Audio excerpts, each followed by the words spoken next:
everybody, this is Brad from Johnson Small Engines, better known as a one-hand mechanic. If I can do it, you can too. We have here today a John Deere S130. I'm going to show you how to operate it, and I'm also going to show you a couple things that I've had noticed. This is a pretty new machine as of 2021. Pretty sure we bought it beginning of last year, so the S130 hasn't been out too long. A couple things that I've noticed already. Just one thing on a good note is that I'm not sure if they come with the bumper guard, but it is a nice feature to keep your hood because these hoods are very cheap and they will crack. So the bumper guard is actually pretty nice.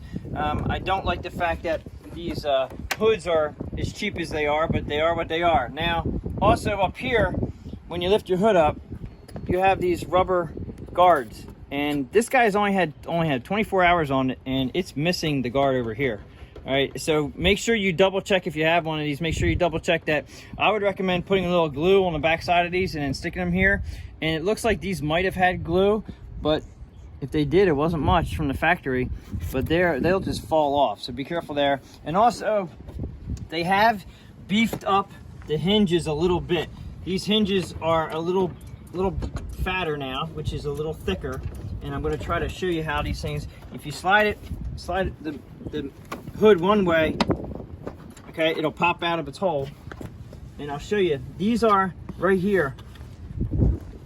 These are the guides right here that actually hold the hood, and they used to be very thin and small and very cheap. So now they beefed them up, and when you put it back down there like that, and then you have to be careful though, when you open the hood all the way, you can see the flex right here. This is plastic. So be careful when you open your hoods that you do not just fly open on the hood.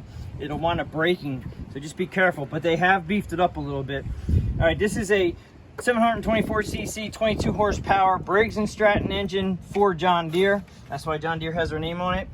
And you can see by the model there that, if you can see that or not, the code has the first two digits there. Okay, so this engine was actually built in 21. So it's a newer engine on here.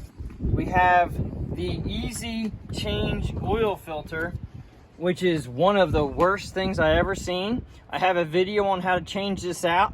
I will put that in the link to the description below that you can change that out. John Deere does make a very nice, they make a kit that comes with what you need. One of my YouTubers told me that the John Deere came out with, what it is you get rid of this whole thing here. Watch my video and you'll see, but this is just how to operate this machine, but it'll show you how to take this off, and then the kit is in there. I have a link to the kit also. You can order it online, and you can get rid of this $40 filter and go to a regular filter, and if you watch the other video, it'll say exactly why this is a bad design. But as far as checking the oil, your oil's over here. Already checked the oil and we're right on the marks. You want to make sure you're on the marks before you run the tractor. Battery is here. You're going to come around to the back side of the machine, and your fuel tank is here. And as you can see, there's a couple extra hoses on here. One is a vent, it's for the emissions. The other one is actually a fuel gauge that goes into the tank there. So the John Deere actually has a fuel gauge right here. Okay, so when you turn your key on, you're going to see it has it's just digital, and it shows you right there. It looks like about 3/4 of a tank. They used to have the fuel gauges right here, okay, but this is blocked off now, so you don't have to look there anymore. This is for the, I guess, the S130. They give you a nice fuel gauge, which is nice. It's one more thing that may or may not go wrong, but it's nice for now.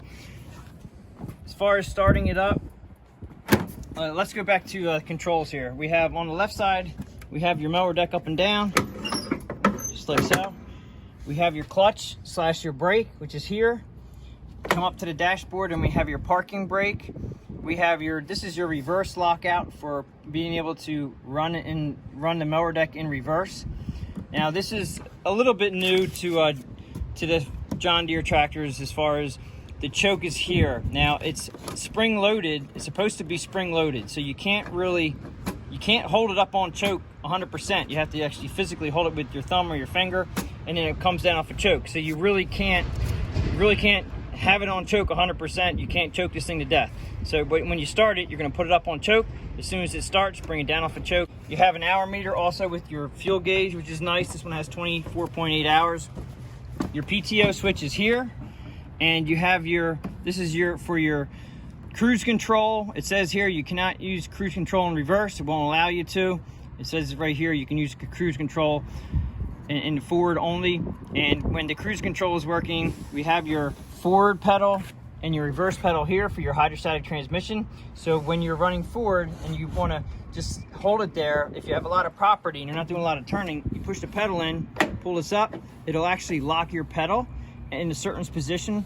And remember, all you have to do is either hit the brake like that and it'll come off, or I'm pretty sure you can tap the forward pedal and it'll come off also. Let's try it. So we're cruising along. I just locked in the pedal, and if you tap the pedal forward, it'll come off.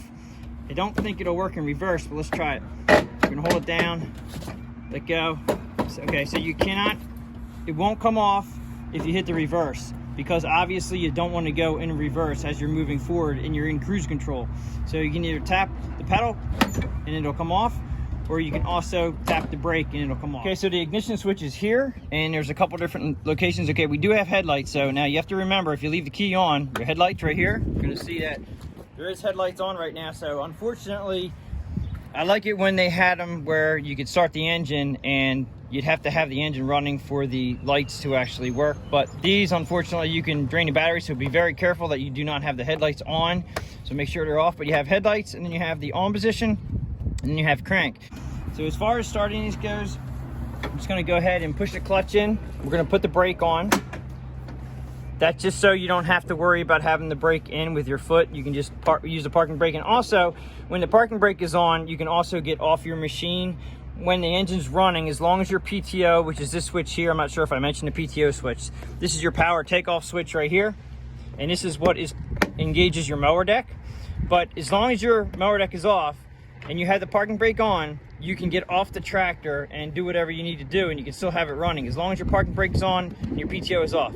But as far as starting it goes, you're just going to go ahead and put it all the way up on choke. You're going to have to hold it there. As soon as it starts up, you bring it down off of choke. Usually let it warm up a little bit, and then you can take your brake off by pushing your brake pedal in and then pushing this down, and that'll get you into the operation mode where you have forward and reverse. So we're going to go forward, we have reverse. Now what I'm going to do is I'm going to show you, I'm going to put the mower deck down a little bit so we're not in the high position, and now I'm going to turn the PTO on, and I'm going to show you what you have to do to cut and reverse. I'm going to show you first of all what it does when you can't cut and reverse as far as the PTO on. PTO is on now. Now you can go forward. When you go hit reverse, it shuts down. It'll come back, but try to go reverse, it'll shut down. You have to come over here, and you have a reverse lockout. So push it in, go in reverse, let go. Now you can cut and reverse. When you go forward again, and you go back up again, it's going to shut down, just like that. Again, you're going to have to push the button in, hit the reverse pedal, and then let go, and then you can cut and reverse.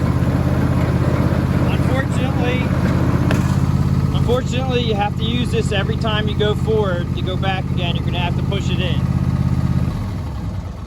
So that's basically how you will cut and reverse, is that when you're ready to go in reverse, before you hit the reverse pedal, you push this button in, hit your reverse pedal. Once you start going like just a little bit, let go of it, and then it'll allow you to cut and reverse.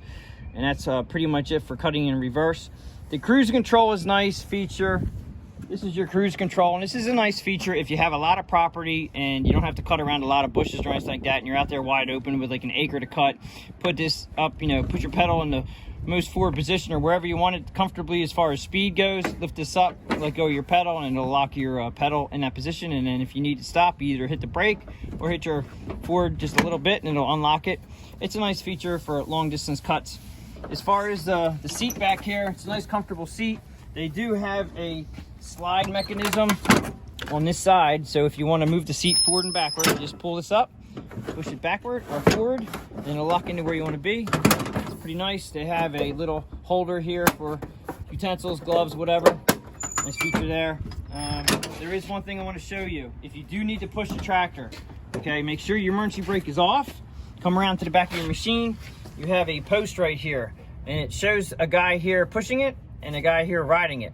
So as you can see, the little L bracket here, they're showing it in with the guy riding it. Now obviously this right here is pull this out, just like so. And that will allow you to push the machine. As long as your emergency brake is not on, it'll be very easy to push. I would definitely recommend that don't forget to push this back in when you go to drive the machine, but do not push the tractor with this in. It'll hurt the hydro transmission. Try not to do that. Okay, so that's pretty much it for the John Deere S130 on how to operate it. If you have any questions or comments, please leave them below. If you like this video, please give it a thumbs up, subscribe, and tell your friends about my channel. And I will catch you on the next one.